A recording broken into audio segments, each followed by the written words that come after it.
Hello, everyone. Nice to see you. Thanks for joining me once again for our wacky romp through the pagan holidays, aka the Sabbats. Please let me know that you can see me, you can hear me, all that good stuff. Thanks for throwing candles in the chat. Appreciate it. Nice to see you all again. Um, We will get started here in just a sec. Not going to dilly-dally too much before this class starts because, as usual, we have a lot to talk about. um, let's see. Yeah, that's it. Thanks for being here. Appreciate it. Glad you're here. Glad to see you. Thanks for joining me for the stream. Um, this has been a hell of a season. I don't know about this Yule season. I'm like, all right, you know what? You're usually my favorite. I don't know what's going on right now.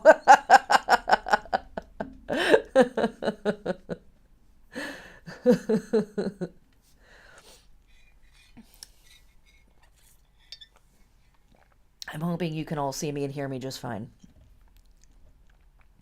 Yay! Thank you for joining us. Thanks for joining yourself. I don't know.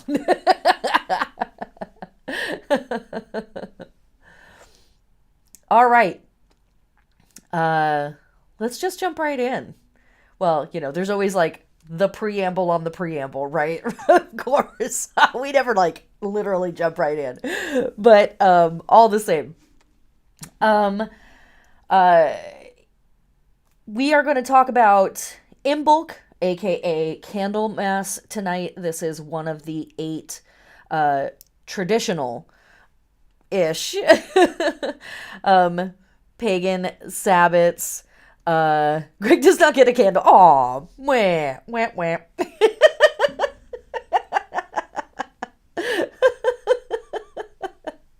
Oh, that's hilarious.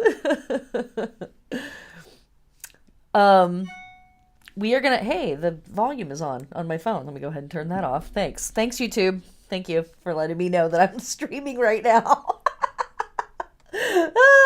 The robots have been mostly behaving, but they have been out to get me a little bit lately, and I'm like, you know what? I'm not gonna mess with you anymore because AI is here and we're all screwed. So there's nothing to be done for it now. All right. We're going to be talking about Imbolc tonight, aka Candlemas. The usual preamble is this. If this is your first time here, welcome. Thank you so much for joining us. This lecture is going to go for about 2 hours, so please and thank you. Go grab yourself some water, put on some tea, another type of beverage if you like. If you enjoy something else, get that ready for yourself. You might want to grab or pull up a copy of your natal chart. You might want to grab some tarot for just studying. You might want to grab a journal for taking notes.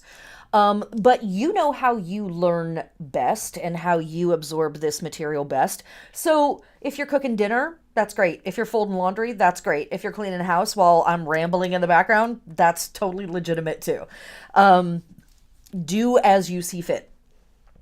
For folks who are supporting this work, thank you so much.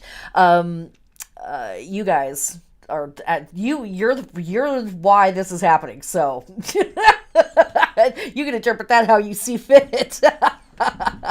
This is all your fault. But if you are a subscriber to my Patreon, I apologize I haven't uploaded the newest stuff yet, but the workbook from last year is there. I need to upload the latest calendar. But if you are not a subscriber, if you subscribe to my Patreon at the Venus level and higher, that's $9 a month and higher, you get access to the workbook that I will be referring to throughout class, as well as a 6 to 8 week calendar. This is the stuff that I refer to in my weekly podcast. I know a lot of you folks find me through my podcast first and then come and check out the rest of the stuff that I'm doing. That's where all of that information comes from, is those workbooks. You can get access to those as a Patreon subscriber, as a means of me saying thank you to you for supporting this work. Um, and what else? I'm Megan Angus. That's probably on a headline somewhere on this video. I am the host of Spinning the Wheel podcast, a weekly podcast that you can find on all platforms. I teach these classes here on YouTube as live streams mostly. And what else do I do? It seems like too much sometimes. I see clients. I do astrology readings and tarot readings. If that's something that you're wanting to investigate, come check me out. I've got a lot of information about me on my website, meganangus.com. All right, that's enough of that. These classes are taught on unceded ancestral Duwamish territory. So many thank yous to the Duwamish tribe for taking care of this land for, approximately 12,000 years before the white people showed up. If you are in the Puget Sound area and you would like to thank those folks, you can pay rent by heading to Real Rent Duwamish while they are working on receiving federal recognition for their tribe, which they haven't yet. Strangely enough, in a city as powerful and rich as ours, we just haven't quite found a way to grant federal recognition to that tribe. I'm sure it's just an oversight, knowing how diligent our country is and our government is around making sure that Native Americans are taken care of. So you can go to change.org and sign a petition. They're working on getting 150,000 signatures to encourage our federal government to grant federal recognition to the Duwamish tribe. You can pay a one-time rent or make it a monthly fee. And these classes definitely support that work. And we say thanks to those folks. What else? As I said in the podcast this week, we are sending love to the folks in California who are, dealing with some really terrible mass shootings. But we are sending love to the rebellions across the planet right now. We're sending love and power out to Atlantic City, to the forest defenders that are fighting against Cop City. We are sending love and power to the folks in France who are fighting for, we're fighting against retirement age being pushed back by 2 years. We are sending love and power to the folks in South America who are fighting against a dictatorship, fighting against the continued destruction of the rainforest and the displacement of the indigenous tribes there. And as I said in the podcast, and I don't want to get too far afield with this because we're going to get into the class, but we just had the sun move into Aquarius. We just had the new moon move into Aquarius. And so this is a time for revolution. It is a time for rebellion. And it is a time for us to think about, in the short term, in the medium term, and in the long term, what our personal relationship is to these movements. They're not going away anytime soon. This is the era that we live in. It's an era of upheaval. It's an era of breaking down the things that have become concretized and calcified in our worlds. And we're going to talk about that stuff more in this class, but it is a time period of that. And it is exceptionally holy work. It's also very destabilizing. So it can be holy and frightening at the same time. Acknowledge that. Say that to yourself. Let yourself feel both of those things. This is incredibly important.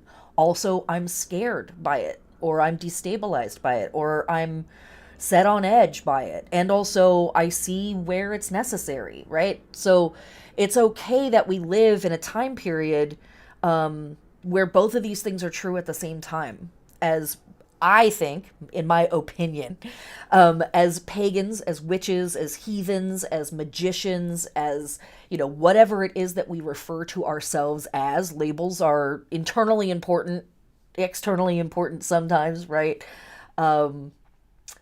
But whatever it is that we call ourselves, wherever it is that we see ourselves in that work, it's the work that's here to be done and has to be engaged. And it is a part of the times that we live in.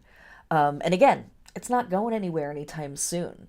And it might get weirder before it gets less weird. Like it might get a little more or a lot more destabilized before we actually are able to build things. We may really have to tear some stuff down for a while. So, my hope with this work in these classes is that I give you something to hold on to in those moments that feel very destabilized. And I'm hoping to give you something that is millennia old. That is something that our ancestors and our great ancestors and our great great ancestors, going back hundreds of thousands of years potentially, held on to as a means of finding some stability in times when they didn't know what was coming next, but they knew that they had to participate in its arrival. Okay. So let's get into it, shall we? Yes, we're starting off with a leftist rant. Welcome. Hi, it's my brand. If you're new here, this is what we do. Stay hydrated, kids. That's the real key to it. Okay. This is one more little preamble-y moment. And I say this in a lot of the classes, so if there's no one new here, that you've all heard this before. But I will refer to goddess and god. I do not see the world in just black and white, in just the duality. I do see a pantheon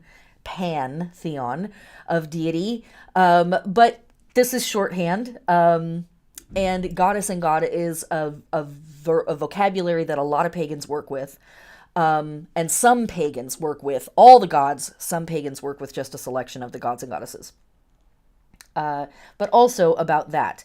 When I say goddess, sometimes I am referring to people with vaginas. But usually I am referring to archetypes and beings and humans and states of being that are about yearning, that are about drawing in, that are about gestation, that are about being the place where something is formed, being the creator of a thing, being the producer of a thing. And when I talk about gods, sometimes I am talking about entities or people with penises.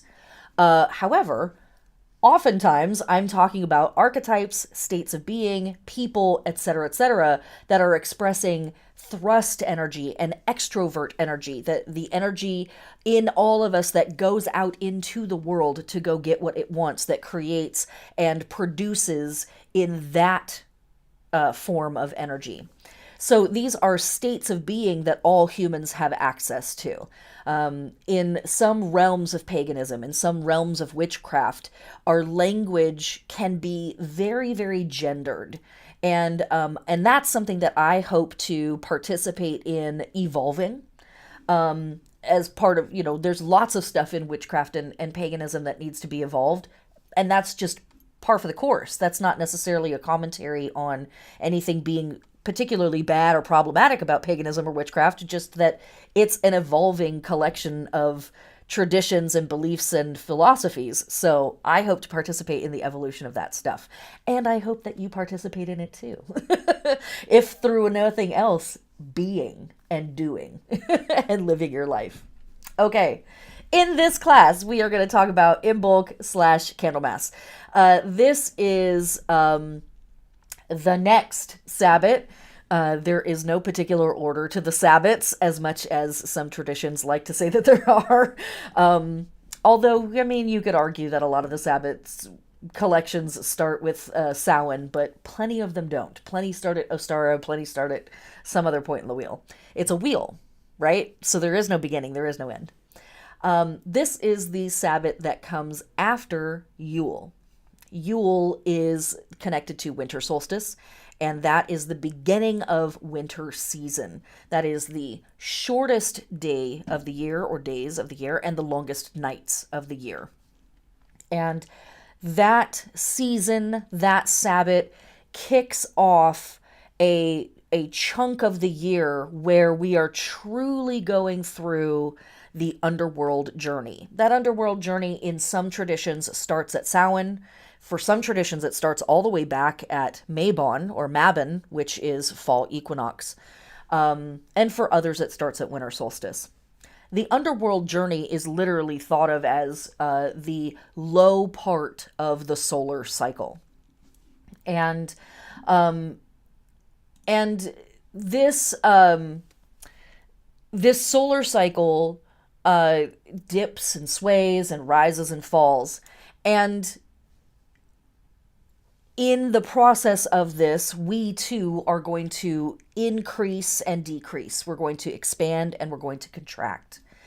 I would definitely say that at Yule season, it's a pretty big expansion, actually. Even though we're going into the dark, we're sort of like opening up to what's this whole winter gig gonna be about. And at Imbolc, it's a type of contraction. And or you could see it the opposite way. Play with that metaphor. So, what are we doing at Imbolc season that's so different from winter solstice? Well, at winter solstice, we're coming off of the high of Samhain. And I know I keep going backwards in time and referring to past classes, but it's because they're all interconnected, they're all interwoven. This is an ongoing process that we're in. And at Samhain, we really begin to dip into the dark, and spooky stuff starts to come out of our own subconscious, honestly. It doesn't come from anywhere else. And at Yule season, we sort of collectively, as a species, kind of look at each other and go, okay, wow, this is like really dark. It's really spooky here. The sun appears to be dying. What are we going to do about this? And a lot of traditions hold still. A lot of traditions stop, and they enjoy in place. They party in place. They pull in their stores, they pull in their supplies, they pull in, a giant pile of logs and wood, and they just hunker down for several weeks. Depending on where you are on the globe in the northern hemisphere, this chunk of time that Yule sort of kicks off might last a few weeks to a few months. The closer you are to the equator, the sooner it's going to start to warm up. The closer you are to the North Pole, the longer you're going to have to go before you see any dramatic increase in temperature around you. But one of the scientific phenomena that is occurring during Imbolc season is that the days are getting longer. They are still shorter than the nights, but they are getting longer. And one of the names for Imbolc season, let's see what order I put my slides in this time, which is work first. Let's go to other names. Do I even have it here? No, I don't. It doesn't matter. All right, let's go back. Welcome to the class. This is pretty par for the course, honestly. What am I doing? I know what I'm doing. One of the names for Imbolc is the Quickening. Where does that come from? In Wicca and some other pagan traditions, it is thought that the goddess and the god, or gods, are consorts to each other, that they are partners to each other, and that there are certain holidays, certain Sabbats, that are tied to, as I like to refer to it, the sacred knocking of boots between the goddess and the god. Winter solstice is one of them. And at winter solstice, the two god forms, the Holly King and the Oak King, fight, or they have some type of a competition, or something happens where these two forces come together, and the Holly King is stopped. He goes to bed, he's crippled, he is killed, he's just bested in some way. Different traditions treat that differently. And the Oak King rises to power. And part of that is that now he becomes the consort of the goddess, and she, gets him into bed and they go at it. And She becomes pregnant. She is also simultaneously giving birth at that time because it's paganism, so it's not going to make a lot of sense. Just go with it.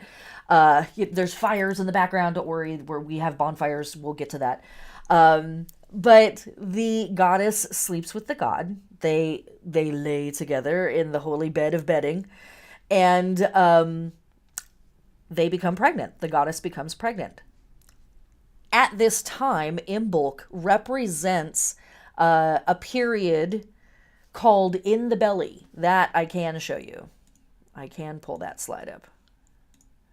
That's Olmulc or Oimulc. These are, as well as Imbolc, these are all ways of saying in Gaelic, modern Gaelic and ancient Gaelic, in the belly. And what that is referring to is that the goddess is pregnant with something, someone, something. And we don't know what it is yet. And they are not necessarily showing that they are pregnant, but something is happening. And that is very tied into the spirit of Imbolc. Something is happening. Now, this is a holiday that I find, this is a holiday that I find a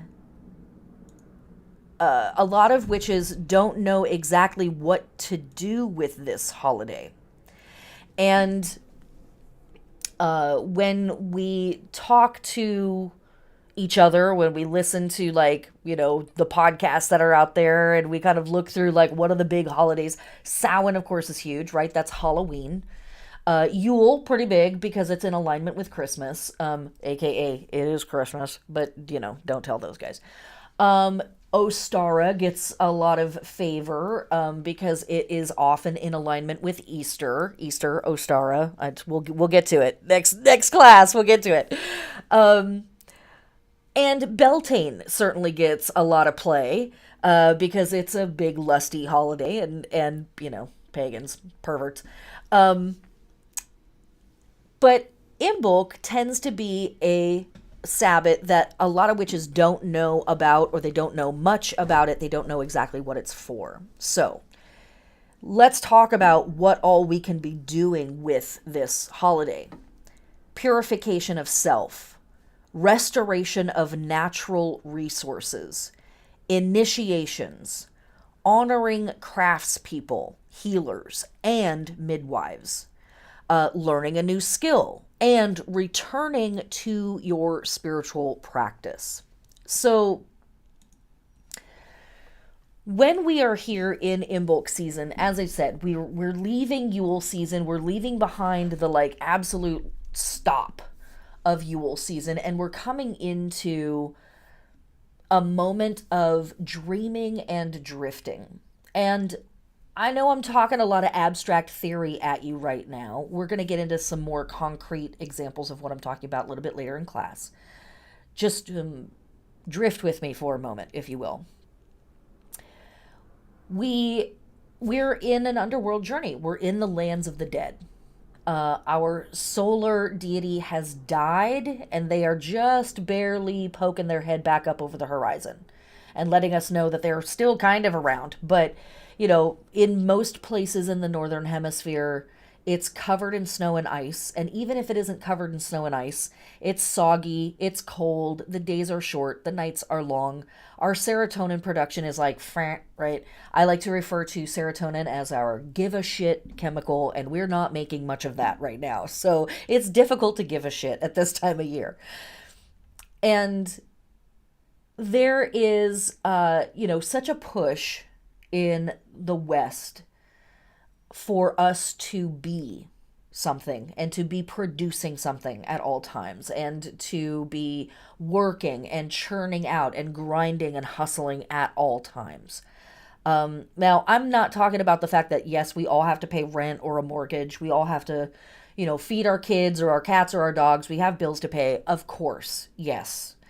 But beyond that, there's also this sense of, like, we must be achieving at all times. We must be producing result and success at all times. And yet, our myths are teaching us that even the gods and goddesses take a break. every now and then. They take a time out. They pull the car over and they're like, I'll get back to it in a minute. I need to like take a nap and have a Slim Jim.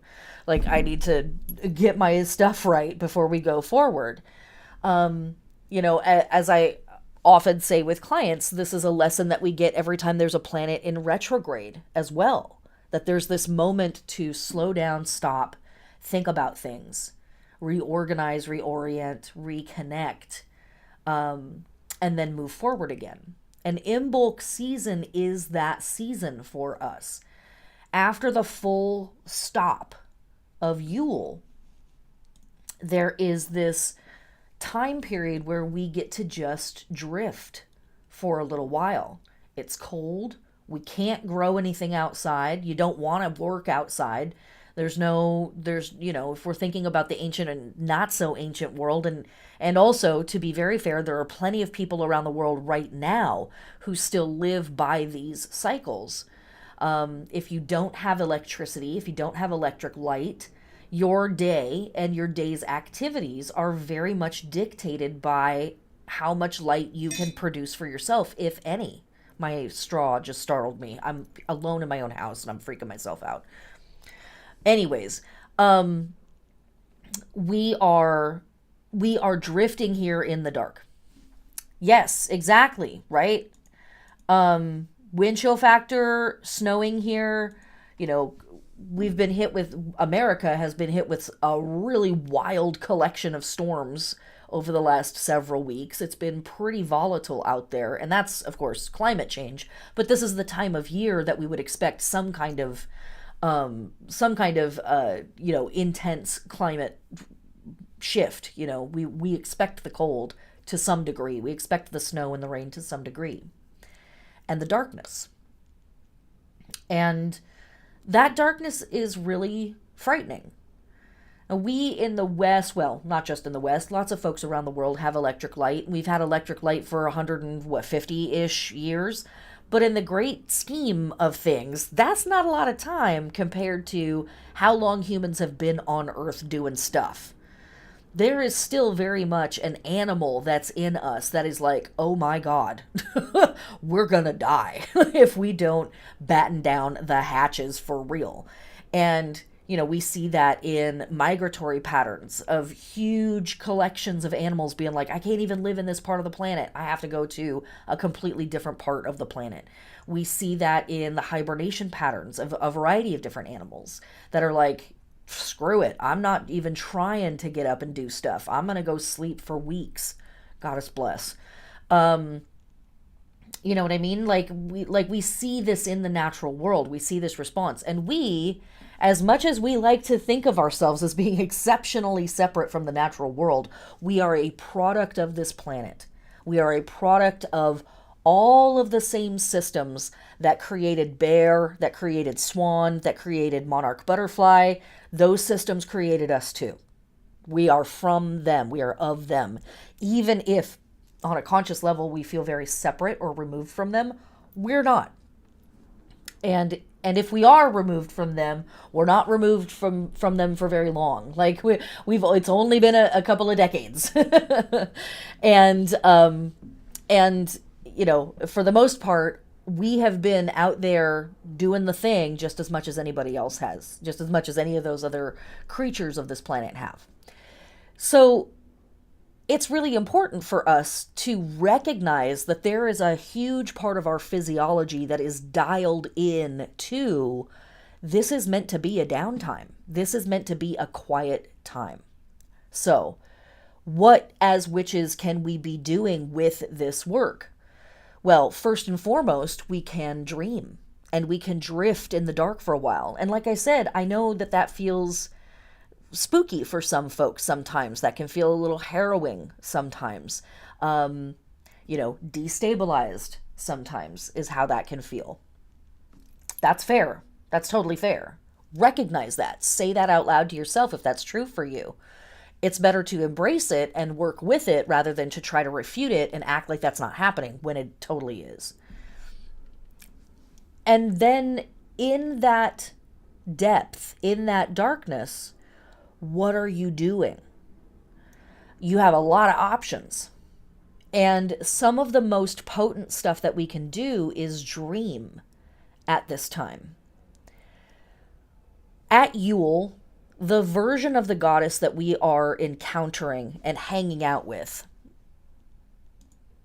the version of the goddess that we're hanging out with and that we are encountering is, in my opinion, a very abstract version of the goddess. She seems more remote at Yule and Imbolc than I think at any other time of year. She is, or they are, the embodiment of wisdom. They are the embodiment of enlightenment. They are the embodiment of the collected knowledge of the species and all the other species that are here, the planet itself. And in that, they're coming out of Mabon season, they're coming out of Samhain season, which has been this massive multi-month production season. And by the time they get to Yule, it's like, I'm going to take a break. Like, I've been producing everything under the sun for you. Go eat, go enjoy, leave me the hell alone. Go play with your toys. Mommy needs a glass of wine and a nap, okay? That's really what's up with the goddess, I think, as we come into Yule season. And at the same time, she's still producing, or they are still producing. Nearly all of the solar deities that we work with throughout the year are born at Yule. Nearly all of the great patriarchs of the ruling religions of Earth today, Buddha, Christ, several others, right? I should know those, but I deal with the pagans. They're born at winter solstice, looking back through time. Mithra, Sol Invictus, etc., etc., Apollo. They're all born at winter solstice. And they're born out of enlightenment. They're born out of this embodiment of wisdom. And then that embodiment is like, I'm going to take 5. You guys deal with yourselves. Leave me alone for a minute. And so the goddess takes off and does her thing. And we see that in the natural world where there's no plants growing, there's no animals mating. In fact, there's almost no animal or insect life at all during Imbolc season. And I think for a lot of modern pagans and a lot of modern witches, it can just feel like a slog as we roll slowly through the gray days from Yule to Ostara. Oh my God, finally pastels. And flowers and stuff, right? But that's not, it doesn't have to be that. It can be a lot for us. And during this stretch of the year, we have an opportunity to undo ourselves and to allow ourselves to be undone through the chaotic breakdown of the natural world and what we have come to expect from the natural world. Plants produce food. Not right now, they don't. Animals mate and they make babies. Not right now, they don't. Insects pollinate things. Not right now, they don't. And all that stuff that we come to rely on in the natural world is on hiatus during this time period. And so, I recommend that in whatever way is possible for us that we too go on hiatus. Of course, this is also one of the busiest times of year for me because I don't listen to my own advice. It's also a really busy time for a lot of other people too. But it also provides us on a biorhythmic scale an opportunity to be a little more meditative, to be a little more receded from the world, right? Sleep a little bit longer, be a little more pensive about things, be in our thoughts a little bit more. And so first and foremost, I think that that's some of the most important work that we can do as modern pagans. That is number one, the opportunity that Imbolc season provides for us. But number two, it provides us this opportunity to dream, right? Let's rest, let's be still, let's chill out. And then in the stillness, what is coming for me? What ideas, what stuff comes up for me? And because the wheel turns, and even though I may feel like I'm drifting in a time out of time, I'm not. The days are ticking by, the hours are ticking by, the weeks are ticking by, and soon enough it's going to be February, and then it's March, and then it's August, and here we go again and again and again. And I know that the future is approaching me, or I am approaching it, however we like to visualize that. And I want to, in this space, dream, because soon enough it's going to be spring. Soon enough it's going to be time to dig that furrow in the ground and put those seeds in and get the process started again. And the most important work I think that we can do during this time is to reorient ourselves and make sure that we are opening ourselves up to as much potential and possibility as possible so that we have the broadest spectrum of seeds to choose from. And TLDR, we're the seeds. It's us. We want to have as much potential and as much opportunity and as much possibility at hand when it's time to do stuff again, so that we have the best chances for building the dopest present and future possible, right? Why not? Let's do it. Let's just do it and see what happens. So that's the work that we're doing here. And it takes place in this stuff. I always point the wrong way. This stuff. It manifests in these little moves. First off, Imbolc season is a huge season of purification. We see that in a bunch of the holidays past and present. We see that in some of the alternative names of this holiday, which we'll get to in just a second. But I've talked about this in previous classes. I think of the entirety of winter as a purification season. We move through Capricorn first. That's an earth sign. And it's a purification of the physical world. Everything is a white slate. It's a blank slate, right? It's all covered in snow and ice. Everything just like shunk, just stops, shuts down, is cleaned out. Then we literally have like storms blow through that literally wipe a lot of stuff away. Then we move into Aquarius season. Aquarius is an air sign. I know a lot of folks think it's a water sign. It's not. It's an air sign. And this gives us an opportunity to purify or clean out our minds, our philosophies, our ethical practices. And by cleaning out, I really mean sort of like taking an account of and rectifying and making sure that what isn't serving us is being recycled and or thrown out, and what could be serving us is being preserved, but that we're also checking in on stuff. Again, at the beginning of this week's or last week's podcast, I kind of went on a little bit of a rant around, if you're donating to mutual aid groups or charity groups, when's the last time that you read up on what that group is really about and who's the CEO and who are the people that are really being supported and how much money is actually going to them? That's the kind of work that we need to do in Aquarius season is reorienting and reconnecting with, I have these good aims and these hopeful agendas, but is my energy actually going towards that? Do I need to recalibrate in some way? So Aquarius gives us an opportunity to purify, quote unquote, in that realm. And then Pisces is a water sign. And I think that the purification that we move through in Pisces season is a purification of the spirit and a purification of our heart and our emotions. Because the great shift that we are going through, if we think of ourselves as walking in the footsteps of the gods and goddesses, the great massive shift that we're going through is that we are witnessing the crone change during Imbolc season and move forward. She evolves, or they evolve forward into the maiden who will appear at spring equinox.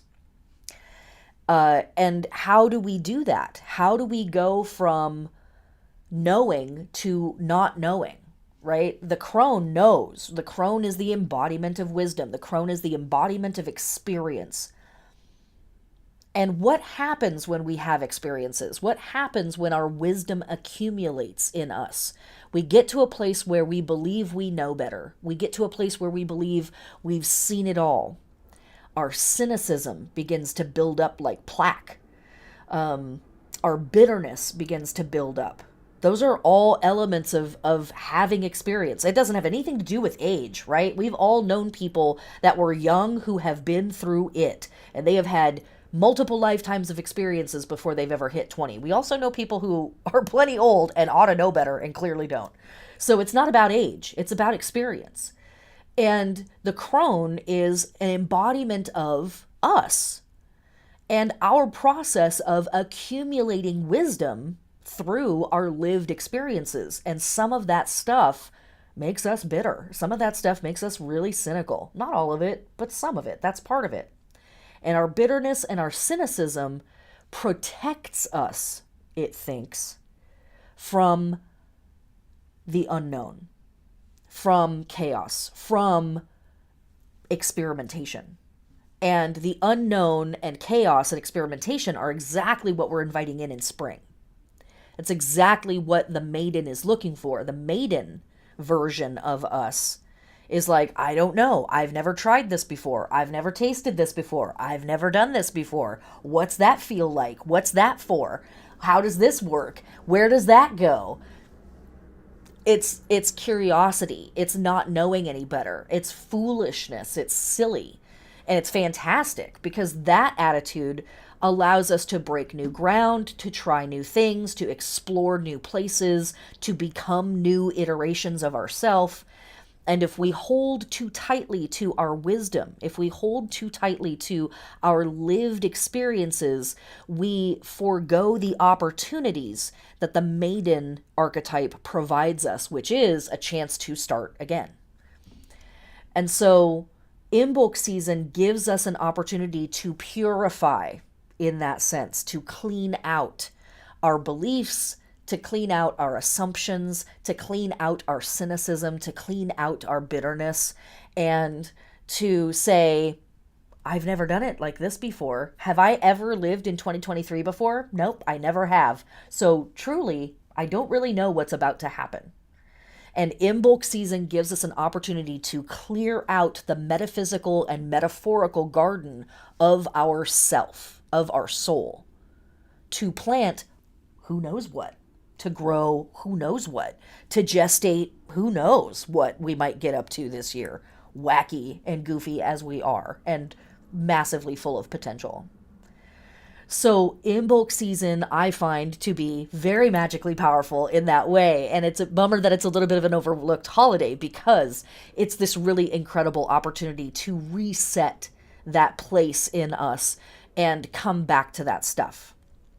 We see this in holidays like, I know I'm scooching back and forth between these, but we see this in holidays like Die Sabbat, and King Frost Day and Disting and a lot of these holidays, some I don't have listed here, like Plow Monday, Plow Sunday, that occur sometimes earlier in January, sometimes they're way out in February, that are about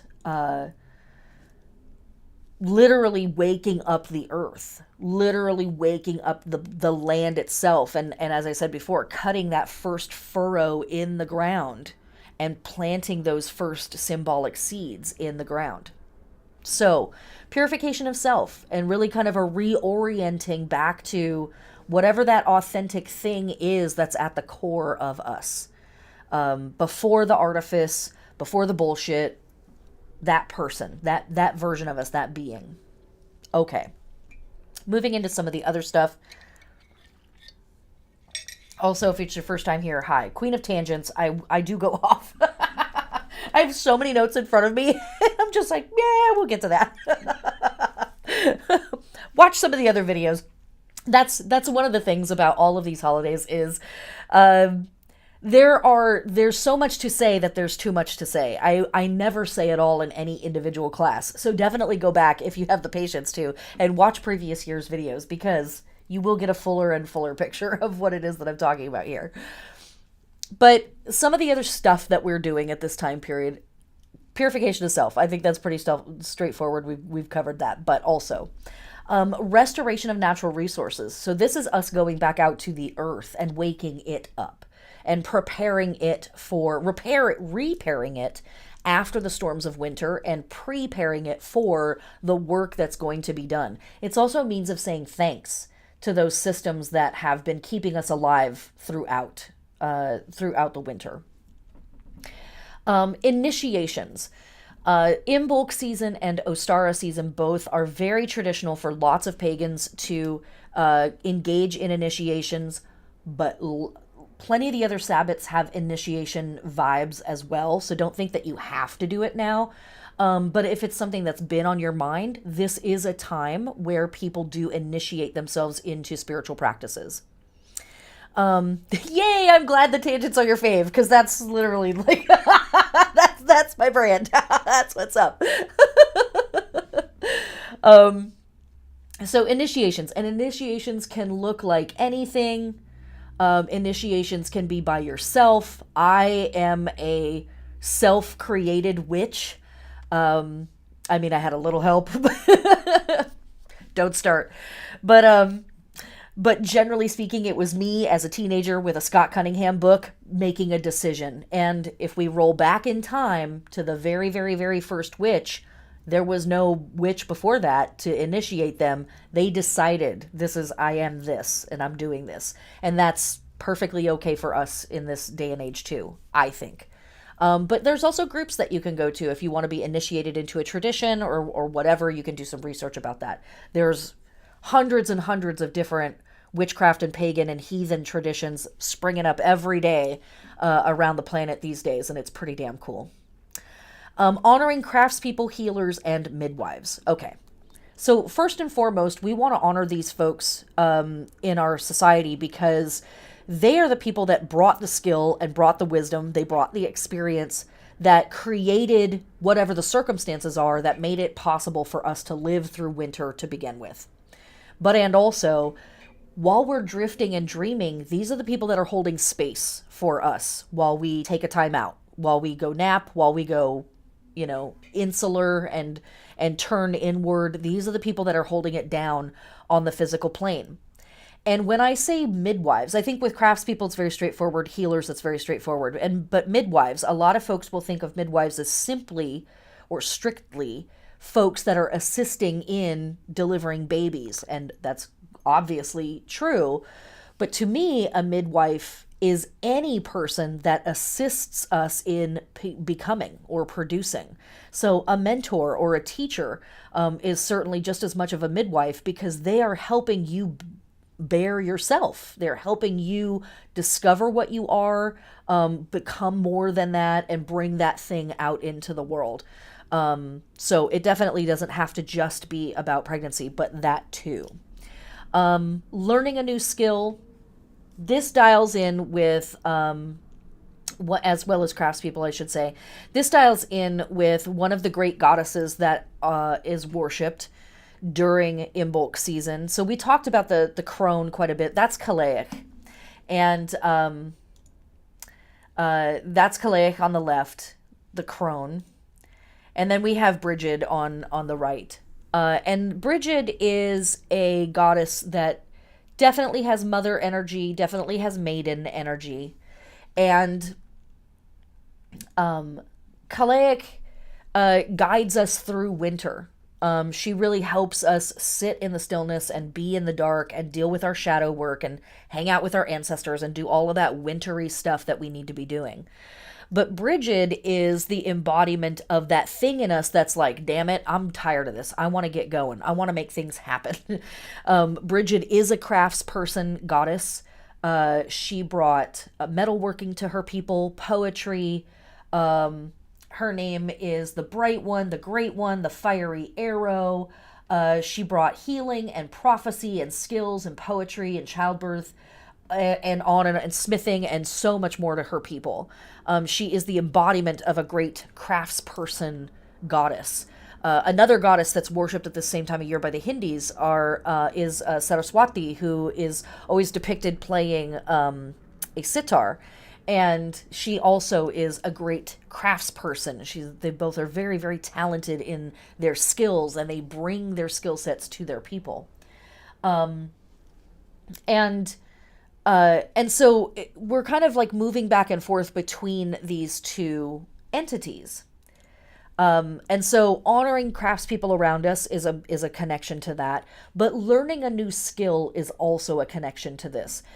In and of itself, it's just a holy act and a means of honoring the goddess by learning any new skill. But it's also a hat tip to some of the adventures that we might be trying to engage going forward in this coming year. Is there a skill that I might like to have that might assist me in any of these adventures that I'm trying to bring forth, or any of these opportunities, or any of these projects that I'm trying to bring forth in this new year? Now is a great time for me to start learning a skill that may aid me further down the road. And then returning to your spiritual practice, right? We've been drifting in the dark, and returning to any kind of vows, returning to any kind of promises that we've made to ourselves or to our guides, gods, goddesses, is very important at this time of year. So for folks who have a spiritual practice, who have already been initiated into a tradition, this is a great time to come back to that. And I think I talked about this also in this last week's podcast. I was trying not to say too much in it that was like for this class, but what are you what time's a flat wheel, so whatever, it's all fine. But this is a really great time for returning to, like I said, returning to vows, returning to promises that we've made to ourselves or to other entities that we might be working with. And we drifted for a while, and now it's time to kind of come back. And I find that some of the most potent stuff that we can come back to are our fundamentals.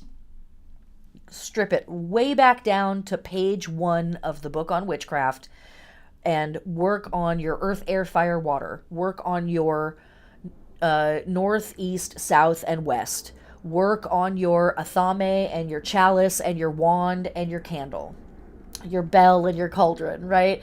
Work on the fundamentals. Come back to the basics. Come back to the simple start of things.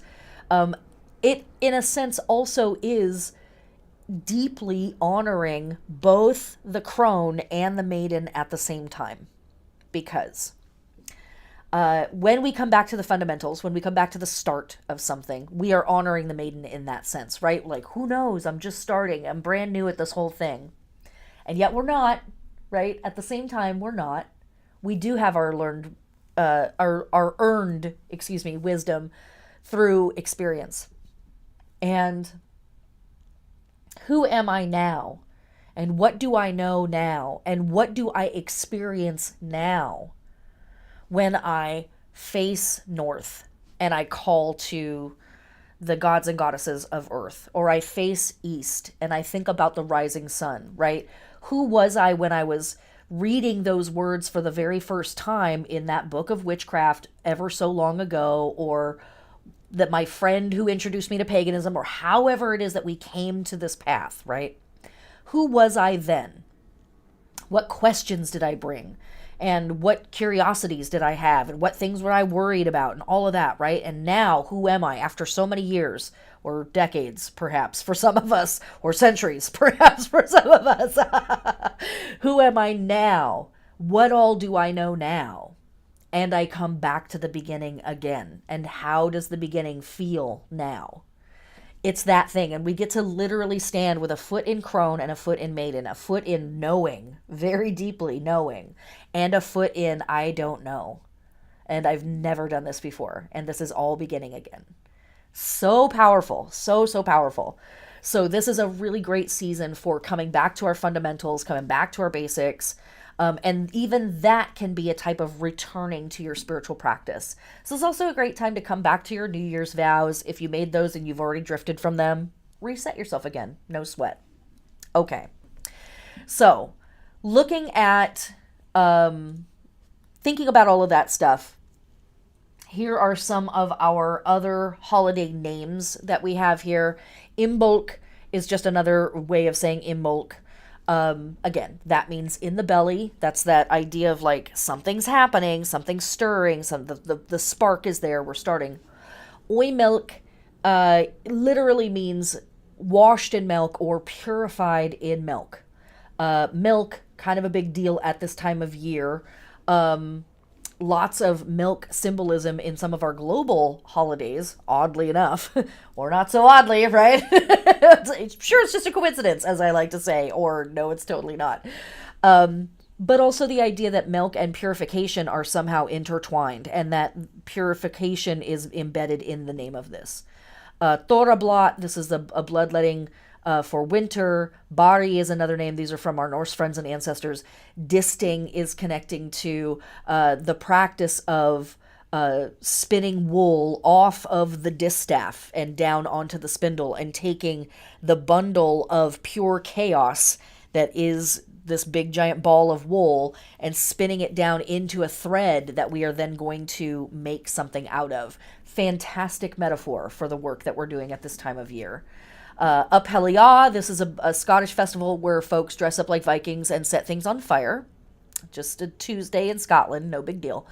Dieseblot, this is another Disting connected festival. King Frost Day, recognizing Oak King as the king of winter, the king of frostiness.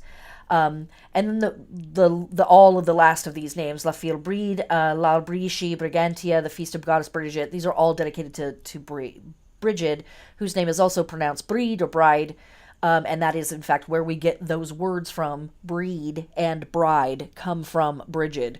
The word Britain also comes from Brigid.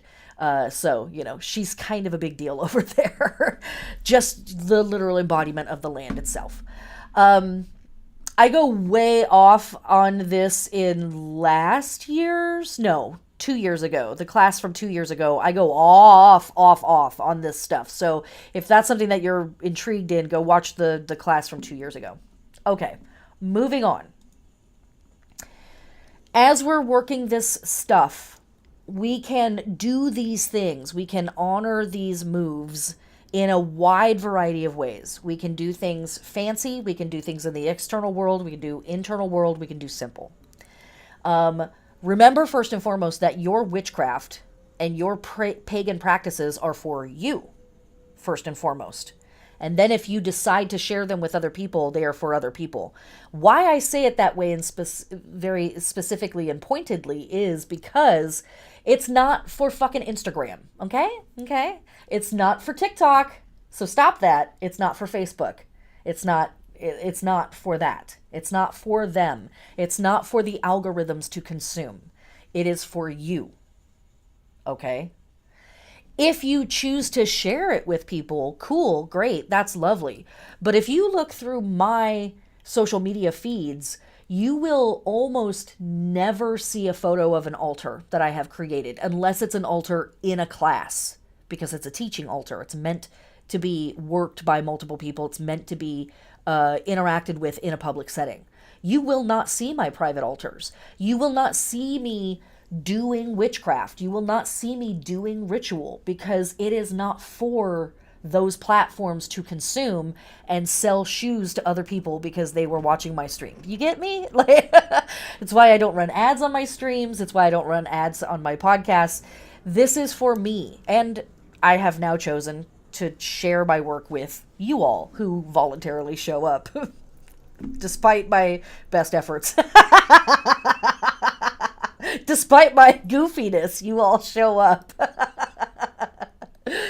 But first and foremost, let this be for you. Don't worry about the outside world. If you want to share this with friends and family, that is a beautiful thing. But just going off on that a little bit. Okay. Whatever form you decide to interact with this holiday and its magic in, here are some symbols that you can work with. Bridget's Cross, there is a pattern on how to build your own Bridget's Cross. We'll talk about what this is in just a second. Corn dollies, fire, candle, and light, the Milky Way, anvils and plows, symbols of trade, spirals, two crescents, the Priapic wand, the besom, the cauldron, wells, and springs. So what are we talking about here? Let me show you. Oh yeah, we'll come back to that in just a second. So here are some of the symbols that we can work with during Imbolc season. Bridget's cross is a equal armed, four-armed cross that is made out of weaving rushes together. You can make them now, you can make them earlier in the season. It depending on where you are on the planet, it might be easy or hard to find green rushes that are flexible enough to work with. You may have to go to a craft store, shop at an ethical craft store. But this is a symbol that is connected to Bridget running back into time. Spirals, because we have been at the center and we are now making our way back out again. The Triskelion is the triple spirals, the triple goddess, the phases of the moon, like all kinds of stuff in that symbol. The double crescent is the waxing moon and the waning moon. So it is, in my opinion, a type of representation of the crone and the maiden, sort of side by side. The version of the moon that's going away and the version of the moon that's coming in, or waxing or waning. The Milky Way, of course, itself, which is in the background. A big part of that is because this is one of the times of year in the Northern Hemisphere where it is if the skies are clear, it is exceptionally easy to stargaze. We have very few meteor showers at this time of year, and some of the other celestial phenomenon like earth glow and the zodiacal glow are both not in the sky at this time. And so the sky itself is very, very dark, and the stars are very easy to see. So excellent time period, cold, but excellent time period for stargazing.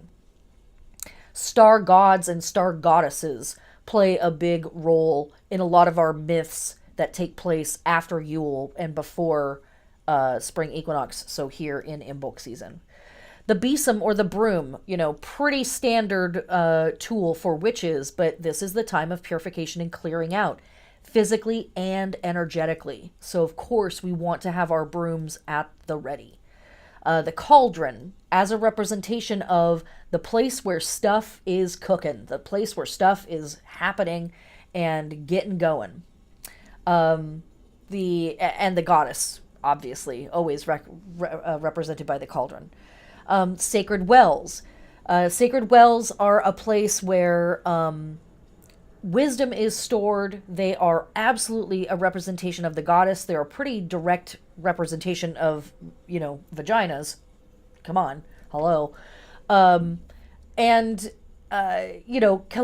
is even has a myth connected to her, where she is sitting by her sacred well, wink wink, tending her waters, her sacred waters. And these three knights come cruising by and are thirsty. And they're like, can we a little sippy sip of the sacred well jam? Is that for us? Can we have some? And she's like, yeah, absolutely. Help yourself, boys, for a kiss. And two of the knights are like, I'm good. I don't want to. And one of the knights is like, I'll do you one better, madame. And as we said before, they knock the sacred boots in the bed of bedding. And lo and behold, Kaleik, this old crone, saggy, wrinkled, dusty, musty, old-ass crone, becomes Bridget. Hi, hello. There by the sacred well. But also, this is a place of wisdom. This is a place where people throw their wishes, and sacred wells play out in lots and lots of myths as a place where, it's an in-between world where we move from one reality to another, and sacred beings who otherwise can't interact with our world are able to interact through the sacred well, etc., etc. There's a lot of potent imagery that comes with sacred wells, especially at this time of year. And then, of course, we have the plow and the anvil, and the plow and anvil connect us directly to Bridget.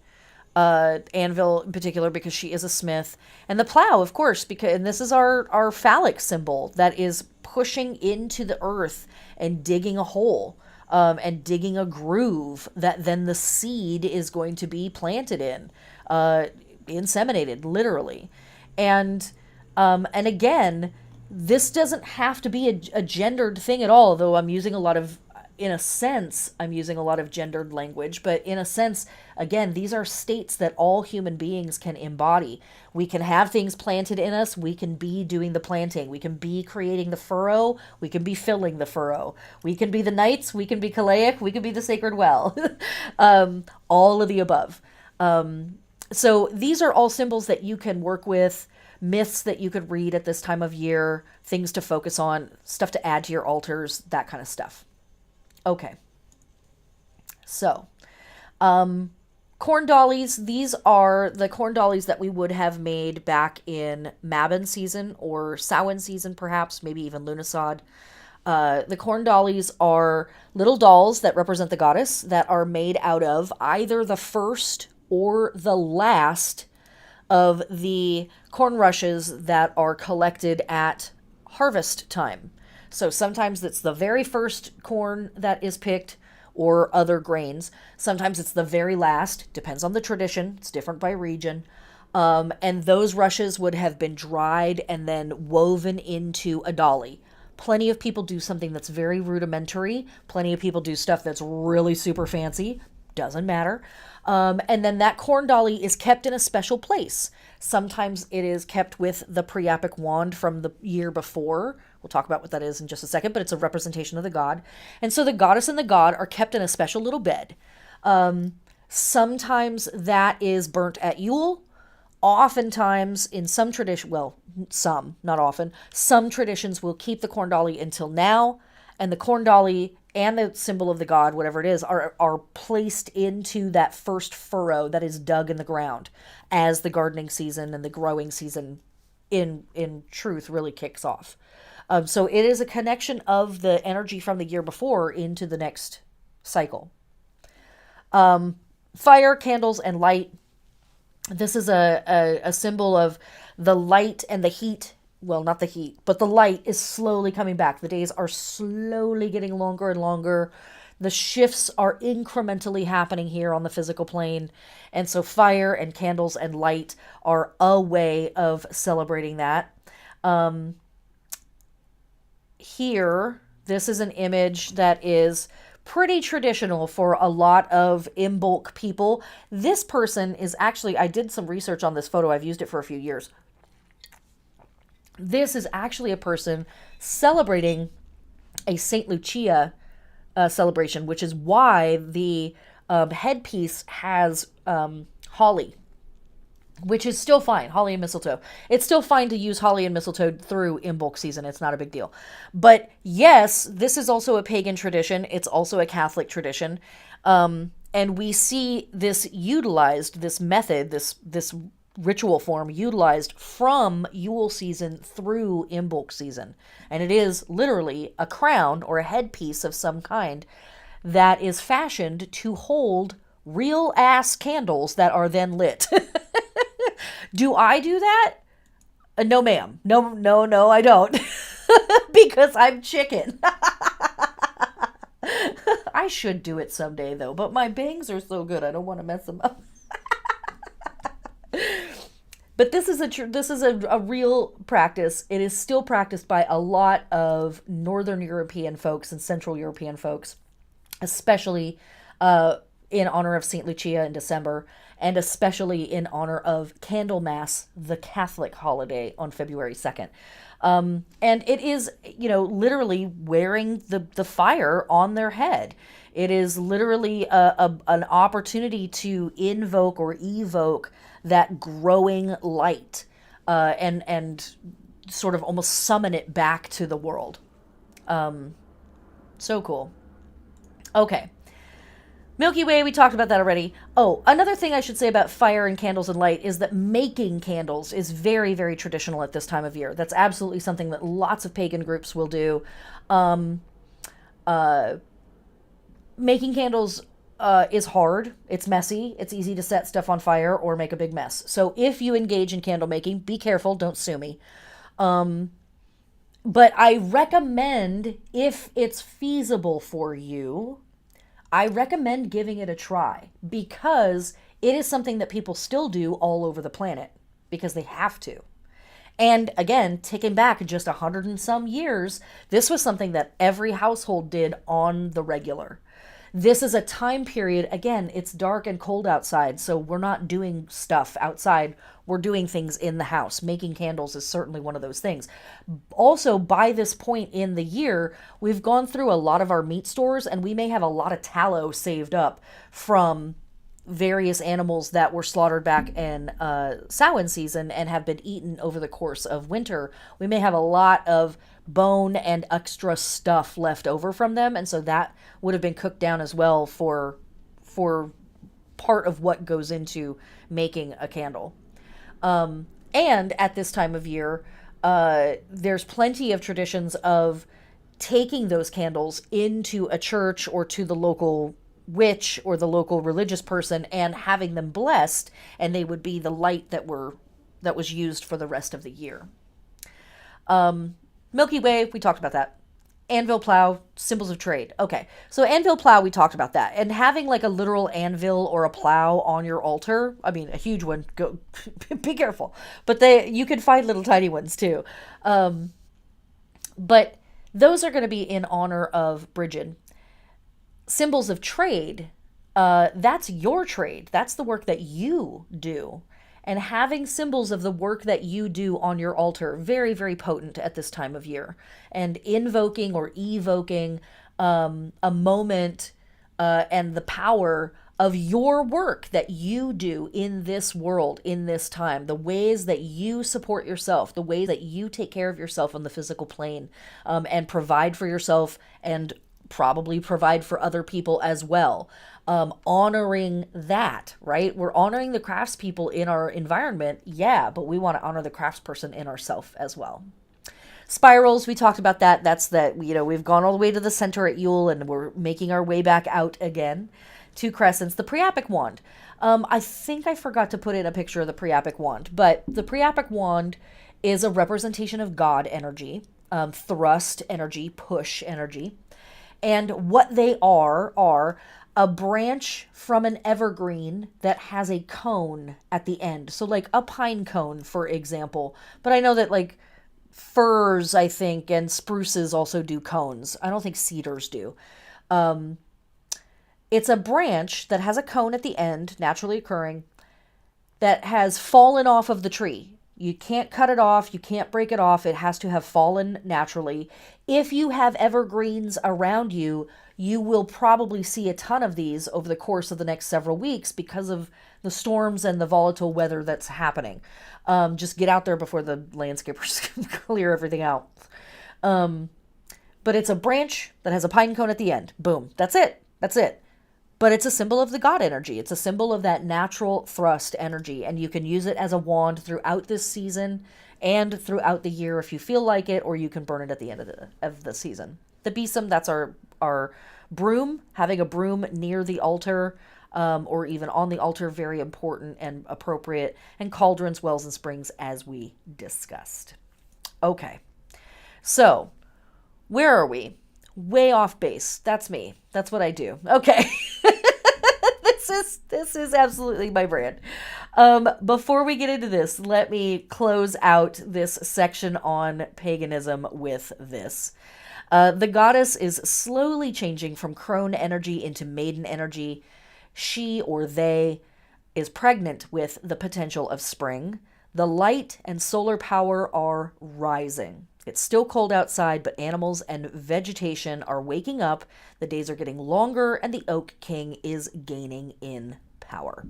Okay, so we've talked a lot about what pagans are doing at this time of year and why they're doing that stuff. That's very important to me.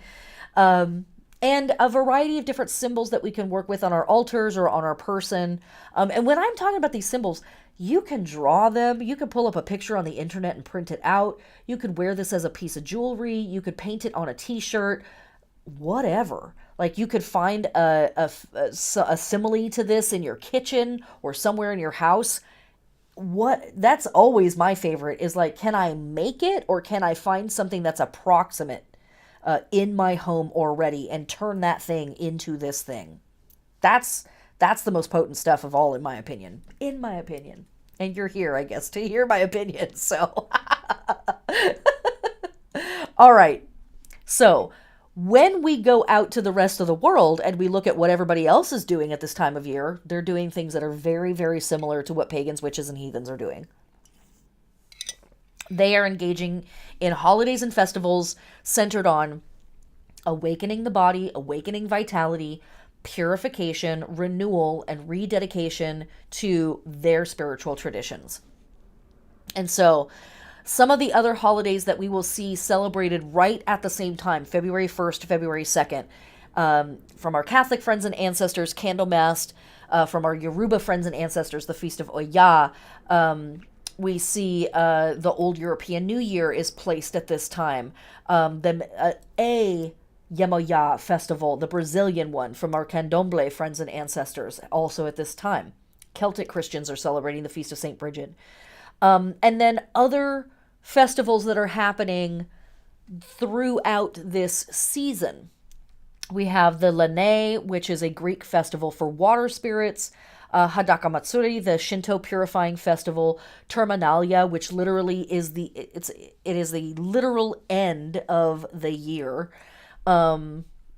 terminal, right?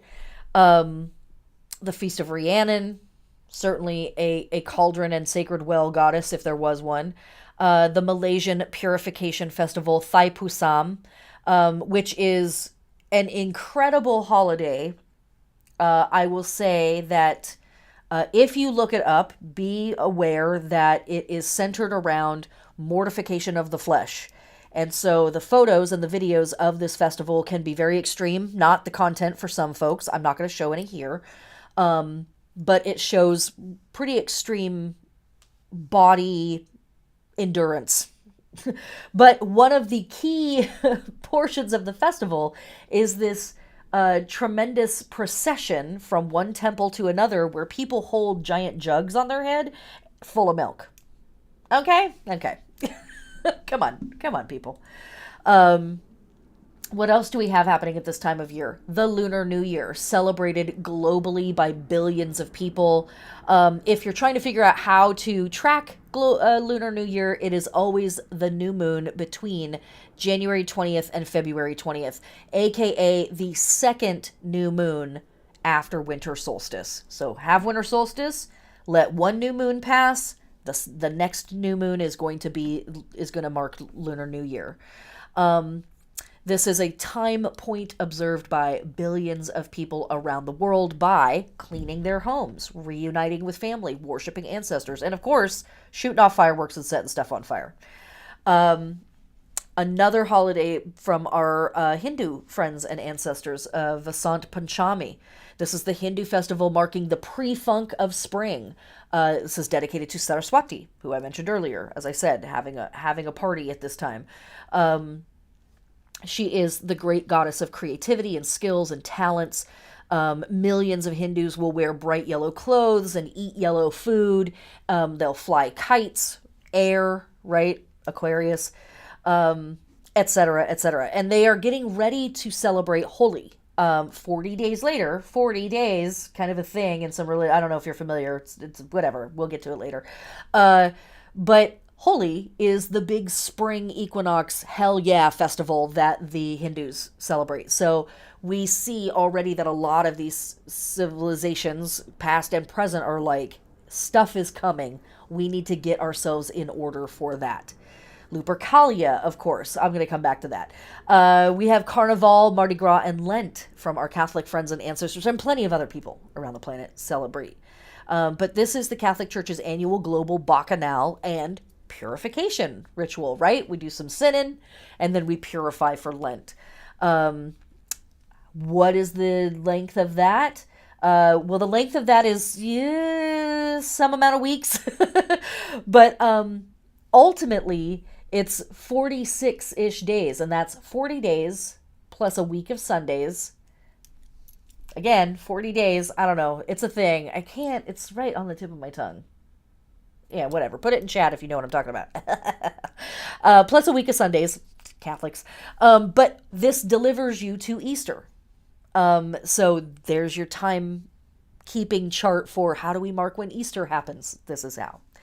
And then, of course, from our Roman friends and ancestors, we have the incredibly awesome festival Lupercalia. This is a festival that is definitely picking up in popularity with modern pagans and witches and heathens, which I'm sure ancient Romans are absolutely thrilled about. This is a purification and fertility festival featuring nearly naked priests running through the streets, whipping people with leather thongs to wake up their spirits and their libidos after the freeze of winter. Folks who wanted to get pregnant made sure to expose plenty of backside. I have a giant article about Lupercalia up on my website. You can just search Lupercalia on my website and it will come up. Yeah, so when we're looking backwards and forwards in time, when we're looking around the planet, lots of folks are doing very similar stuff. They're partying, they're having a good time, but they are slowly waking up and they are engaging in activities that are peaceful or that maybe are a little more rowdy, that is bringing them back from the lands of the dead, bringing them back from their sleep, back from their slumber. They are honing in on their skills. They're honing in on their crafts. They're thinking about what they're going to produce and be and get up to in this coming, the coming high part of the year. Okay. So let us now move into some of the other stuff that we talk about in this class. This is our sky guide.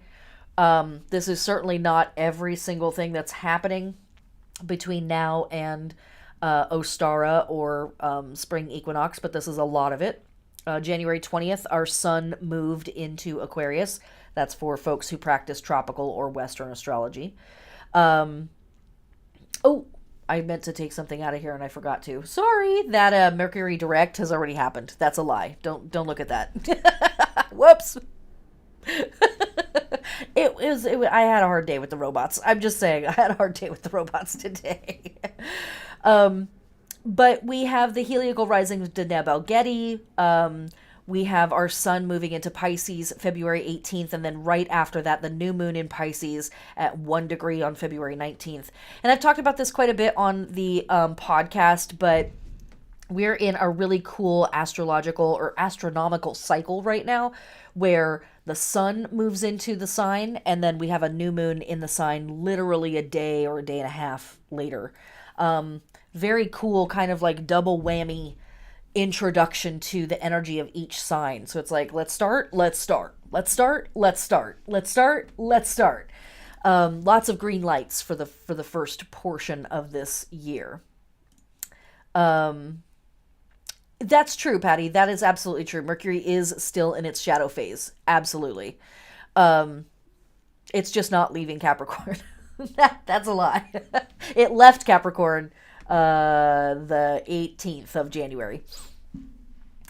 Side note, we will have Mercury retrogrades 4 times technically this year. That was the first one that just ended, January 18th. And we will have another Mercury retrograde in May in Taurus, another one in August in Virgo, and another one at the very end of the year in December in Capricorn again. So Mercury will be retrograding in Earth signs all year this year. So now, do I want to? Yeah. Okay. Candles on your head. Go ahead and do it, freak. There's some more spirals for you. This is at Bruna Boyne. This is a 4,000-year-old megalithic site. Spirals, kind of a big deal to old witches. Sacred wells. I forgot I put these slides in here. Sorry. Okay, here we go. Here are our constellations that we're working with at this time of year. For Western astrologers, the sun will be moving through Aquarius and then through Pisces. Or I should really say, it's not moving through it, it's passing in front of these signs. or these constellations. And the in Aquarius, some of our key fixed stars are Sadel Malik, which is the luck of the king, Sadal Sud, the luckiest of the lucky, and Scott, the wish. I just think that that's interesting, just very tangentially, because of there's so much of an emphasis on sacred wells and wells being a place where we put our wishes, and that whole energy, but also because it really is about this energy of like, we are in a sense putting our wishes out into the universe right now. We are dreaming about what it is that we might try to get up to and create and be and produce and pull through in spring and the rest of the year. And so right now is kind of that time of like, hey, if you're listening, here's my wish list. Let me throw it up for you. In Pisces, we're dealing with Typhon, who is another description of Tiamat. That's another name for this constellation. Fixed stars Al-Ferg, which is the cord or the pouring water, Al-Resha, the knot, and Fum al-Salmaka, the mouth of the fish. And there are some descriptions of Aquarius as literally a jug pouring water out. Sometimes it's described as a boy or a man pouring a jug of water out. I think of this constellation as looking like a mountain range, and those would be the rivers of water running down the mountain range as the snow melts. But these two constellations together are often depicted that the jug is pouring out water and it's pouring into the mouth of Pisces. And this was another thing that I really went off on in another one of my classes. I think it was last year's class that I really went off on this. I'm not doing it this year because there's no time. We're talking about other stuff. But whatever it is that Aquarius is trying to give us, we're able to take it in Pisces season. And Imbolc stretches over the course of those two signs. Imbolc season runs through Aquarius and through Pisces, and then spring equinox is when Aries starts.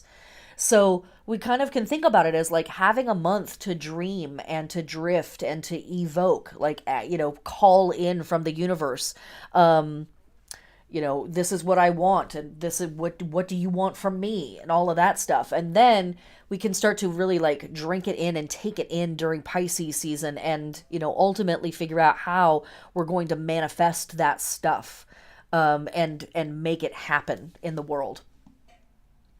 Okay. So, scooching into our astrology.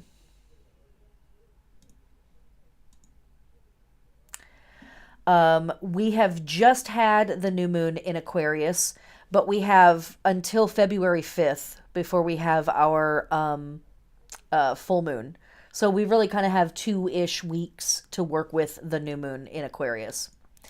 And so during the first half of Imbolc season, as I said, we're moving through Aquarius, and our focus moves away from the external material world, which is where it was while we were traveling through Capricorn, to an inner experience where we drift in a gray liminal space, floating in alternate pasts and presents and futures, and connecting temporarily to archetypal concepts that are much larger than us. This is all really super potent work that we can be doing at this time. And this is stuff that I'm kind of reading from the workbook. And there's more in there than just what I'm saying. But the mind is out front right now. And it's a really great time for connecting with the universe, for a cosmic download, or several of them. So when we're working with the new moon in Aquarius, as we talked about in the podcast last week, this is a really fantastic time to critically examine and call out traditional beliefs or patterns or attitudes that have been handed to you but may not serve you. And, maybe I'm a little biased, but I definitely see that embodied in the Patra. It's embodied in the Father, right? And so this is a really great moon for thinking about who or what in your life would you think of as fathering you? And that might be a real person or people. It might be a community that you're a part of. It might be a society that you're a member of, or a philosophical belief that you were handed at an earlier time period. What fathered you? And what of that stuff deserves to be questioned and examined critically? It doesn't mean that we necessarily throw it out, right? And this, I think, is something really important. It is important for us to examine what we believe and ask ourselves, why do we believe this? And is this true for me? Is this still true for me? If we just take a belief, we take a philosophical practice or stance, we're just like, this is just the way it is. We're almost like zombies at that point, right? Like, we're not utilizing this incredible brain that we have. We're not thinking for ourselves. There's nothing wrong with accepting tradition. There's nothing wrong with moving within tradition, but it has to hold us, right? It has to be appropriate for us. And so it is critical, it is incredibly important that we check that every now and then and make sure, I believe this stuff. Do I still believe this stuff? Is this still appropriate for me? Where did I get this? When did I decide that this was true? Or have I always just believed it was true? Have I ever critically examined this before? This is a great time to have that kind of existential conversation with yourself, and sort of check in on that stuff. And then 2 weeks later, we're going to have our full moon in Leo. And this is allowing the mother energy or the queen energy to step up and take charge of the situation, or to honor those around us that have been skilled enough to take charge of the situation. And in that, we want to ask ourselves, who or what has mothered us? Think about the people or the person or the conditions or the situations that mothered you. And how do you feel about their input? How do you feel about their influence? Is there anything there that needs to be examined or questioned? And also, most likely, is there anybody there that needs to be thanked? Like, that's still, unfortunately, a really traditional facet in the mother-father dynamic, even in today's day and age, is that moms do, whoever that person is, regardless of their gender, the mom of the family often is doing something for no pay, that's thankless, that's not really considered work. And the father, whoever they are, regardless of gender, the dad of the family, is thought of as the breadwinner and the real worker, and they're the one that's making the whole thing happen. And they do receive accolades for their work. How did that dynamic influence you? What has that done for you? And where can we examine that and work away from it? Then we're going to move into Pisces season. And we're going to have our new moon in Pisces and our full moon in Virgo. And this is a month out from us. We've got a ways to go before we get here. But when we do get here, I want you to have critically examined some of this stuff that we're talking about. Thinking about traditions that have been handed to you that may not serve you anymore. Thinking about wisdom and experiences that have accumulated in you that may be actually holding you back at this point from engaging something new. Because when we step into our new moon in Pisces, it is an opportunity for us to wash all of that out and clear all of that away and begin to truly dream into existence whatever it is that we're going to try to accomplish in this coming year. It's an opportunity to invite in hope and to invite in potential and possibility and who knows what, right? I kind of say this every year, but it's like, we don't know what's coming in the next year. We don't know what all it could be. And so have we given ourselves as many opportunities as possible to let go of everything that might be holding us back? Whether that came from someone else or whether that's coming from within. That stuff. We'll talk more about this as we approach it a month from now. But But we are going to be engaging in some deep, dreaming for sure. Okay, I'm going to read just a little bit for you um, here.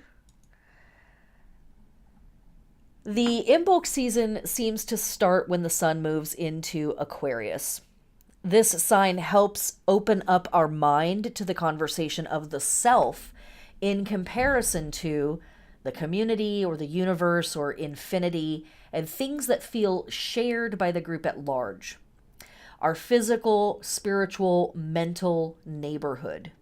We are encouraged to rebel against or at least question the status quo, especially anything limiting our horizons or keeping us from expressing our unique viewpoint. While we're thinking globally, we may not be acting locally. And for a moment, that's okay. And what I mean by that is this stillness that we kind of require in this moment. I don't mean this forever. But while we're thinking really, really big, we might not be acting at all, let alone acting in the immediate, right? We might be drifting for a second. It's a great time to go on a solo retreat if that's at all possible for you. Disconnect from the internet and turn inward to the self. Consider the tree that looks dead, stripped of its greenery. A broken, hollowed limb has become a home for some finches. Moss grows on the north side. But we know that there's life deep inside. Perhaps we need to prune back some of the dead branches that didn't make it through winter. That's okay. I guarantee after the last 3 years of life on Earth, you have some dead branches and they need to be trimmed back. And it's okay. Some portion of us did make it through, distilled down through the melting snow. As we move into Pisces, we begin to purify and wash away the parts of ourselves that are no longer serving the greatest good, in ourselves and in community. We also wake up and repair the self and reconnect to the systems in our environment in preparation for the shift in the energy cycle coming up. Do some cleanup work around your neighborhood and or a waterway or a water source near you. What are the water protection laws in your area? Yeah, I'm asking you that. Do you know? Do you know? Check out your natal chart and look at what houses Leo, Aquarius, Pisces, and Virgo are in. These areas of your life will have some extra focus this season. So, our new moons are going to be in Aquarius and Pisces. So, whatever houses or house that's in, and it's 1 degree of each one, 1 degree of Aquarius and 1 degree of Pisces. So, you can look that up. And then for our full moons, they are going to be in Leo and Virgo, and they're going to be at 16 degrees of Leo and 16 degrees of Virgo. So you can find those in your natal chart and know that wherever there's a new moon, we're kicking off a process, and wherever there's a full moon, we're coming into a type of culmination. So those are hotspots for you in the Imbolc season. Good to know. Okay. Now we're going to move into some tarot. These are further assistance for you as we move through these concepts.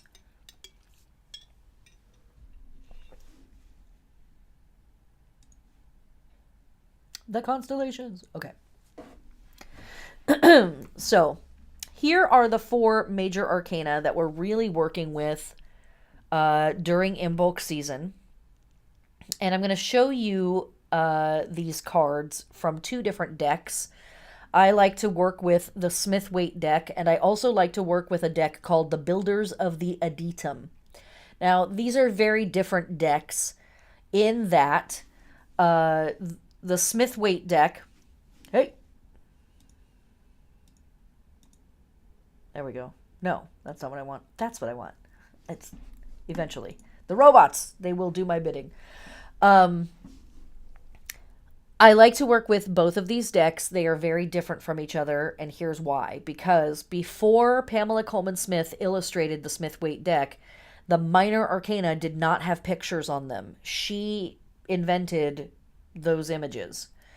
Um, and the builders of the Addendum deck just have the pips on the minor arcana. They do not have images. If it's 4 wands, it's just 4 wands. If it's 4 coins, it's just 4 coins. But their depictions of the major arcana are somewhat different and potent. And when you buy a copy of that deck, it comes blank. It's black and white printed, nice heavy card stock. And you paint or color the cards yourself to develop an intimate relationship with the symbolism on the cards. Very, very cool. Really great meditative study for folks who are taking a deep dive in tarot. But I also work with Smith Waite because, again, she illustrated over half the deck when no one else had ever done that before. Very cool. And also, this is a really popular deck.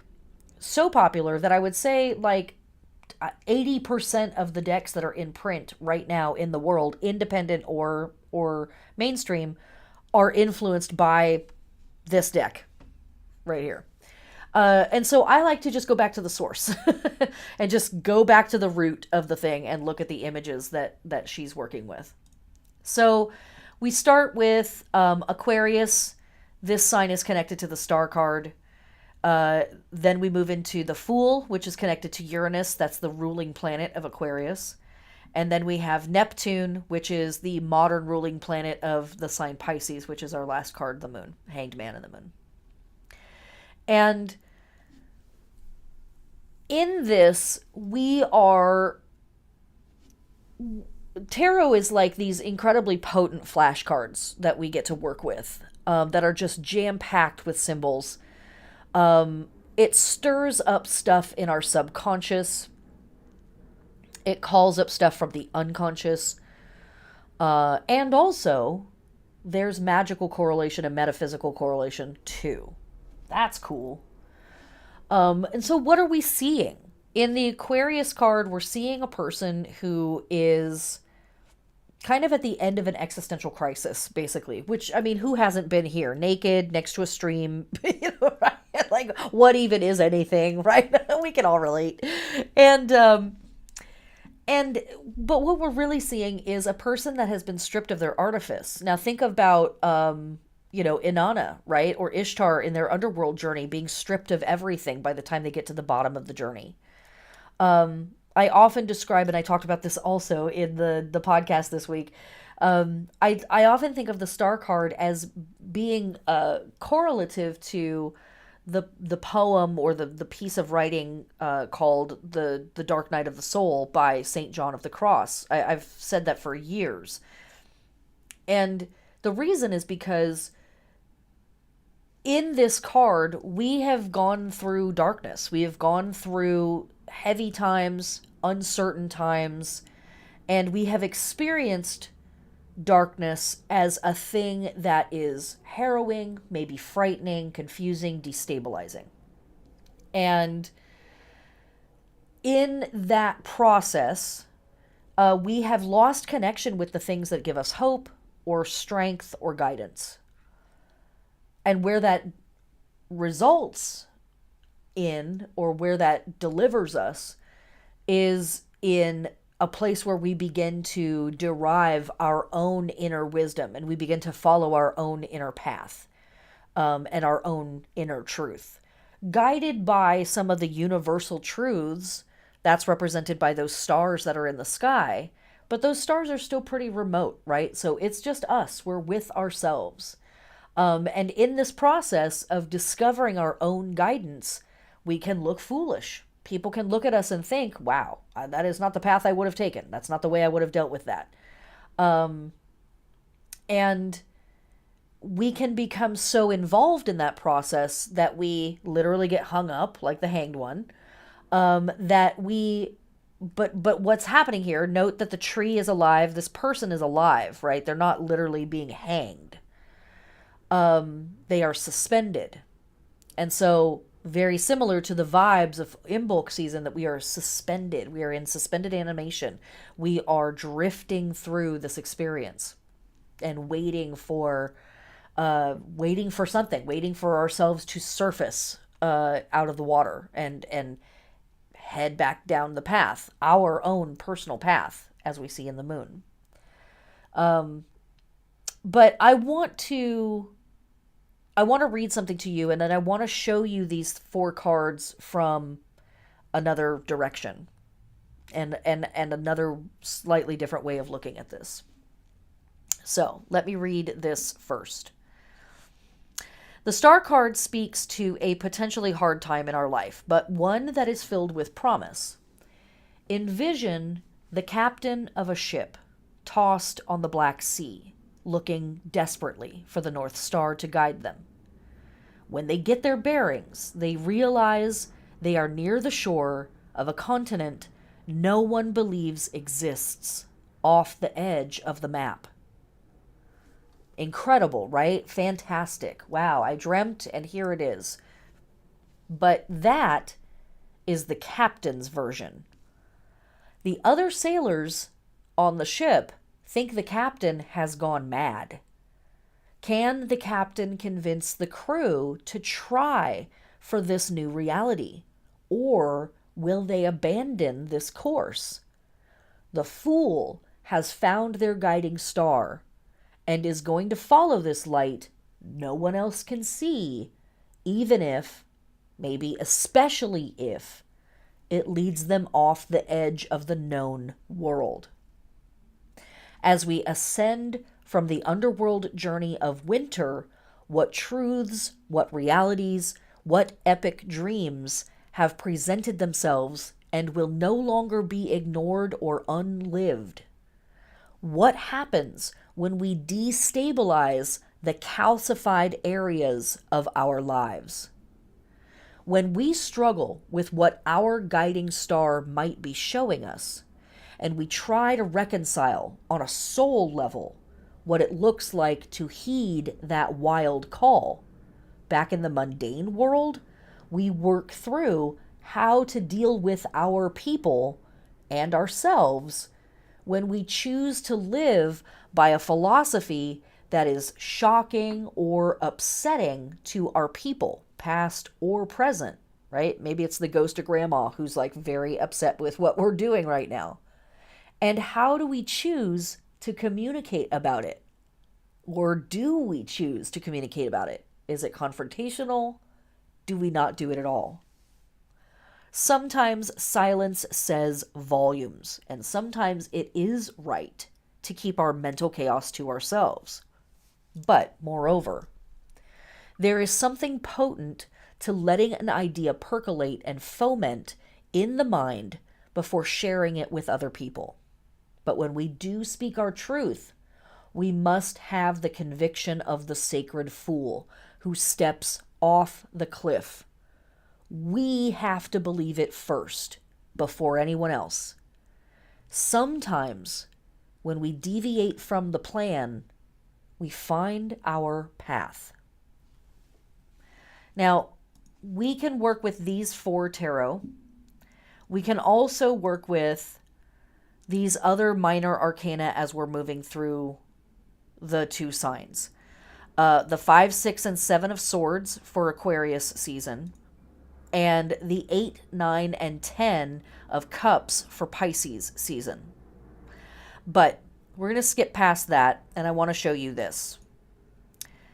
This is the same 4 cards, or these are the same 4 cards as those first 4, but in a slightly different order. And these are the Builders of the Adytum deck.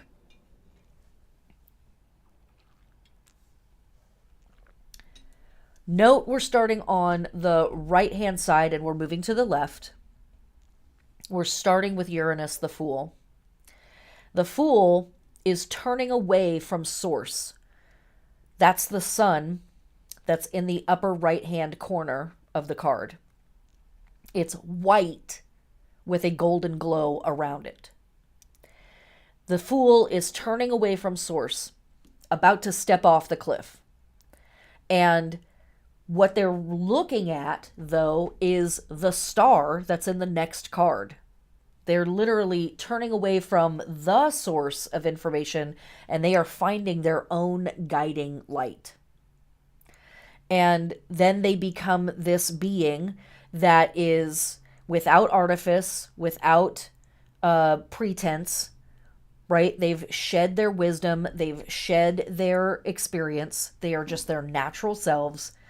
And well, they haven't shed them, that's not exactly correct. They've learned to balance them. We note that this being is kneeling with one foot on earth, or one knee on on earth, and then they have a foot on the surface of the water. And they're pouring jugs of water. There's our Aquarius symbol. They're pouring jugs of water both into the water and onto the ground. This is because they know that their experiences and their emotional process and their intuitive process feeds the cycle, feeds the system.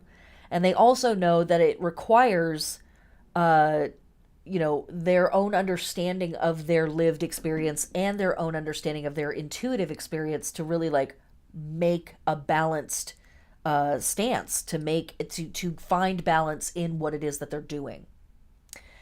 That water that runs out of the star card is continued in the moon card. You can literally see it's the same pool of water. And in the moon card, we are finding ourselves. We are coming back up to the surface of the water after this deep existential dive that we have taken in this portion of the year. Pisces, water sign.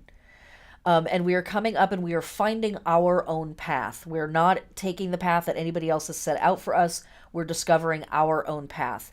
And it is going to pass through trials and tribulations and highs and lows and ups and downs and successes and setbacks and confusion and revelation. And it is ultimately going to lead us to the top of the holy mountain, which is our own personal enlightenment and our own personal opportunity to sort of, be, right? And then ultimately we have Neptune, the hanged one. Note that this person is dressed in blue and red, very similar to the blue water and the red jugs, the combination of that, right? Container and the thing that is contained. We see the double crescents there, which we know is a sign of Imbolc season. We see the equal armed cross of manifestation in white on their tunic or whatever it is that they're wearing. Even their legs are crossed. And note that this person's head is white with a golden glow, just like the sun in the very first card, the Fool card. And here now we have taken source into ourselves by this point in the process. Our head is also below ground, just like a seed. And in that first iteration, I talked about us moving through the darkness as this harrowing thing, the darkness being destabilizing, the darkness being this scary place where we don't know what to do or how to be or like how to find our way. In this iteration, to me, the darkness may start that way, but by the end of this process, we come to see the darkness as the rich black earth that is waiting for us to plant ourselves in it, to sprout, to grow, and to become. And so something that initially in our process is destabilizing and frightening becomes home, becomes exactly where we're supposed to be, in the dark, in the black, in the rich soil of potential and possibility that is this coming year, that is the next cycle of whatever it is that we're about to do. So just a little trip for you there, just a little moment for you there. And I think that is also really inherent in the work that we do in Imbolc season, is going from seeing something that is harrowing and frightening to seeing something as that same thing as this is the potential. This is the opportunity for me to come into what I'm here for, what I'm here to do, what I could ultimately be in this individual lifetime. No pressure, guys. It's just witchcraft. Everything's fine. We've got this. Okay. There's lots and lots and lots more writing in the book. We don't have time. It's already 8:57. I have rambled for literally nearly 2 hours. So we are going to scoochy scooch very quickly. I hope that was a nice meditative moment for you there. Our ritual forms. The big one here is doing anything to tend to the natural world and to take care of resources in your environment. Incredibly holy acts at this time. Spring cleaning. Do we wait for spring to clean? No, we clean in anticipation of spring, and getting the house and our lives ready for whatever is about to happen. And I highly recommend walking in wild places. I will always say that for every Sabbath. Go take a walk in the wild places. It really is an opportunity for you to see what the earth is doing, how it's changed, how it's changing, and what it might change into. Another thing that's really potent for Imbolc is clearing out old energy, part of that purification thing. And I know that I put fasting and diet change on here. I actually want to take that off this slide because but I do highly recommend clearing out your pantries. And I don't mean throwing food away. Eat it. Like, live off of what you have and get rid of that old energy. Like, utilize and use up all of the last bits of the energy from the old cycle and then start to bring in new stuff. Yeah, definitely that. Okay. Meditations and a prayer from our ancient Roman ancestors. I plant these seeds for myself and my neighbor. I love that. There's a prayer in here from me as well, and a prayer or a poem from Alexander Carmichael as well. Okay, so our meditations, last but not least. A fresh new world is on its way. What new beginnings are you dreaming up? You are a sacred being, and you can do sacred works if you choose to. How are you returning to and honoring your sources of power? And your deep wisdom allows you to see opportunity in the void of the black, frozen earth. What sacred seeds are you becoming? What could happen this year? All right, my friends, that is Imbolc 2023. Thank you for joining me for this live stream. If you have any questions, email me. If you want access to the workbook, the slides, and all of the other supplementary materials, join my Patreon at the Venus level and higher. And folks that join at even higher levels get readings with me throughout the year and up to monthly, to be able to integrate this information on a more granular level in your personal life. Take care of yourselves. Slow down in whatever way you can. And do not rush death. Kalaic will take her time if you don't give it to her. She'll take it. And this is her time. This is our time to be still, to dream, to drift. And I know that there's stuff happening and people are busy and there's shit going on in the world. I get it. But in whatever ways, you can give yourself a little bit of time out, a little bit of meditation, a little bit of a retreat, a little bit of a rescinding or a receding from the world. I deeply encourage it. And in whatever ways you can let go of your cynicism and your bitterness and your I know better and come into a I don't have any idea how this is going to roll out. So let me engage this unknown adventure. All the better. All right, my friends. Blessed be.